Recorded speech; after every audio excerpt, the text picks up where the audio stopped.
Literally त्यो अङ्कलले मेरो हातबाट मेरो मोबाइल लियो क्या, यसरी लिइदिरहेको क्या, लिटरली यसरी म यसरी डु नो गाइज आज मलाई के भयो भनेर मलाई कहिलेकाहीँ यो इनड्राइभको हुन्छ त यो राइडरहरूसँग मलाई यस्तो रिस उठेर आउँछ, यस्तो रिस उठेर आउँछ, यस्तो रिस उठेर आउँछ। आज के भयो भन्दाखेरि होइन म सामाखुसी मेरो काम परेर म सामाखुसीतिर गएको थिएँ क्या।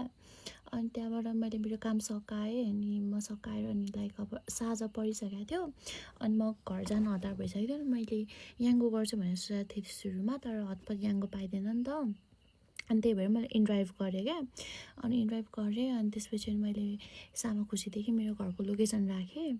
अनि फेयर चाहिँ कति आएको थियो भने 265 आएको थियो क्या।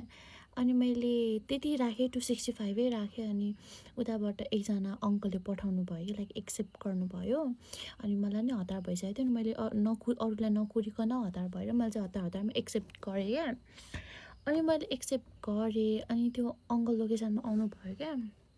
अनि चाहिँ अनि चढेँ अनि थोरै अगाडि गएपछि चाहिँ द्याट अङ्कल टोल्ड मी नानी यो फेयर त एकदमै कम भयो, यता भित्रमा रहेछ, यत्रो जाम हुन्छ यहाँ त भन्नु थाल्छ त। अनि आई वाज लाइक भने भयो कि म त।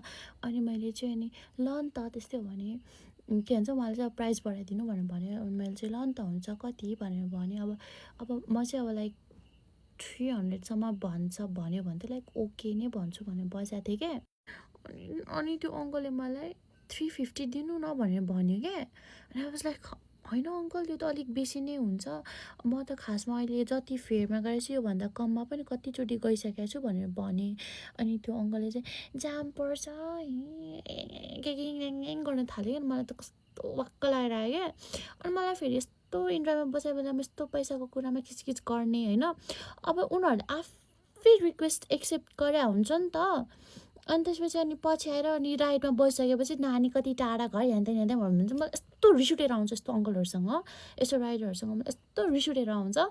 अनि मैले चाहिँ अनि होइन अङ्कल यो त अलिक बेसी नै भयो, अलिक कम गर्नु न भनेर भन्यो। अनि त्यसपछि त्यो अङ्कलले 330 गरिदिनु नि त भनेर भन्यो। अनि त्यसपछि होइन अङ्कल म खासमा त अहिले हामी जति फेयरमा गइरहेछौँ त्योभन्दा कममा गएर हुन्थेँ भनेर भने कि। अनि 300सम्म गरिदिन्छु अङ्कल भनेर भन्यो। अनि ल टाइपको कुरा गरे जस्तो गऱ्यो। अनि गयौँ होइन। लाइक म मेरो अब लोकेसन पुग्न लाग्यो नि त। अनि मैले चाहिँ अनि अङ्कललाई चाहिँ अब अङ्कल म तपाईँलाई पैसा हालिदिँदै गर्छु नि सेवामा भन्यो। अनि त्यो अङ्कल होइन मेरो त सेवा नै छैन भन्नुभयो। अनि ब्याङ्किङ त होला नि अङ्कल, ब्याङ्किङ नै छैन खल्ती मात्रै छ भन्न थाल्यो क्या। अनि मलाई त कस्तो झन् यत्तिकै ल्याङ झन् ल्याङ लाग्यो क्या। अनि त्यसपछि त्यो अङ्कलले चाहिँ अनि यतै कतिको पसलमा सोध न गएर त्यो एक्सचेन्ज गर न, त्यो मैले पठाएर त्यो पैसा लियो न भनेर भन्यो। अनि ल नि त भनेर अनि गएर एउटा फार्मेसीमा गयौँ होइन। अनि फार्मेसीमा गयौँ अनि लाइक मैले त्यहाँ पैसा दिएँ अनि उनीहरूले मलाई पैसा दियो। अनि अङ्कल 300 गर्नु ल भनेर भने, हुन्छ भनेर भन्यो। अनि 300 लियो होइन। अनि लाइक म लोकेसनमा पुग्यो। अनि अङ्कल मलाई त्यही रोकिदिनु भन्यो। अनि रोकिदियो। अनि त्यसपछि मैले थ्याङ्क यू भने होइन। अनि म ओलेर जान लागिसकेको थिएँ। गेस वाट मलाई के भन्यो कि त्यो अङ्कलले, नानी मलाई तिम्रो मोबाइल देऊ न अरे क्या। आई वाज लाइक टाइपको भयो कि म सुरुमा चाहिँ मैले नो भन्नु पर्थ्यो तर मैले नो भन्न सकिनँ किनकि म त्यस्तै छु, म चाहिने कुरामा नो भन्न सक्दिनँ होइन। कस्तो के त्यही भएर मैले नाइ भन्नुपर्ने रहेछ। मैले चाहिँ एक्चुअलमा के सोचेको थिएँ भन्दाखेरि म खासमा कहिले पनि यसरी इनड्राइभ गरी भइसकेपछि कहिले पनि यसरी हतपत रेटिङहरू गर्दिनँ कि म। अनि त्यसपछि मैले चाहिँ आज चाहिँ मलाई वाइल्डै रिस उठेको थियो, वाइल्डै ल्याङ हानेको थियो कि त्यो अङ्कलले। मैले चाहिँ त्यही बुझाएको थिएँ नि आज चाहिँ म यसलाई कम्प्लेनै गरिदिन्छु, यो अङ्कललाई म कम्प्लेनै हानिदिन्छु भनेर सोचेको थिएँ। अनि त्यसपछि अनि त्यो अङ्कलले नानी तिम्रो मोबाइल देऊ न अरे क्या। अनि मैले किन माग्छु टाइपको भयो। अनि यस्तो झिकेँ। अनि त्यसपछि खोलेँ। अनि त्यसपछि अनि इनड्राइभ भनेर भन्यो। मैले इनड्राइभ खोलेँ होइन। लिटरली त्यो अङ्कलले मेरो हातबाट मेरो मोबाइल लियो क्या, यसरी लिइदिरहेको क्या, लिटरली यसरी मैले खाइरहेको छु अङ्कल यहाँ छ। त्यो अङ्कलले यस्तरी लिइदिरहेको क्या। अनि म चाहिँ हेरेँ भयो कि एकछिन त। अनि यस्तो गयो होइन। अनि आफूलाई लिटरली रेटिङ त्यसले आफूलाई दियो क्या त्यो अङ्कलले। अनि म हेरेँ भयो। अनि त्यो अङ्कलले मोबाइल दिनुभयो।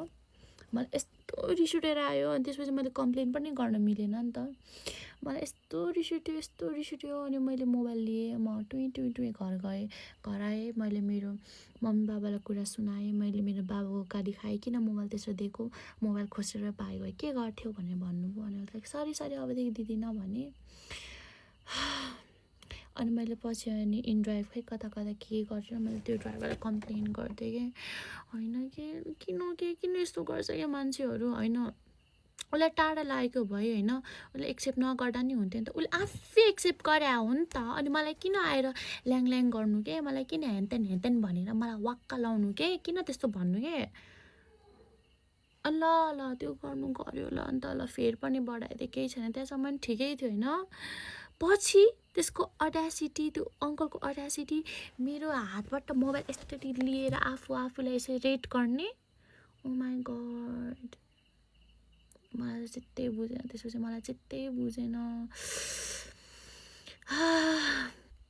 त्यही हो बाई